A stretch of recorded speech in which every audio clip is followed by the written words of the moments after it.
The way pugs have been bred has caused multiple problems. Their preferable traits at the time meant that the breeders ignored the comfort of the dog. This picture shows many of the problems that come along with the size and shape of a pug. The problem I will be focusing on is snout length. Pugs have a very small snout, which means they almost always have breathing problems in their later years, and short nasal cavities open right up to the brain. When compared to other dogs, such as German Shepherds in this case, you can see the sizable difference between the two snouts compared to their skull size. I decided I wanted to try to breed pugs with longer snouts to try to get an overall healthier dog. I started by figuring out the mean and standard deviation of my set of pugs. My mean is 4.2 centimeters and my standard deviation is 0.5 centimeters.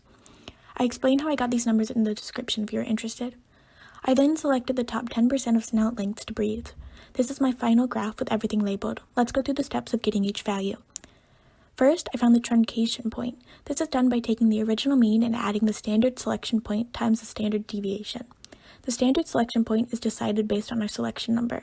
Since we are selecting for 10%, we use the 0.10 column throughout this experiment.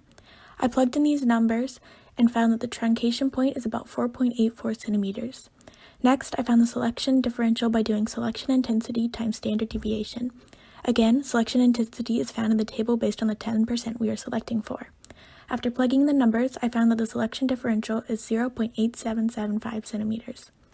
Next, we use the selection differential to find the mean of the selected parents. This is the mean of the pugs in the top 10% that will be used to breed out the short snouts. To find the mean of the selected parents, we will take the selection differential and add our original mean. Doing this gives us about 5.08 centimeters.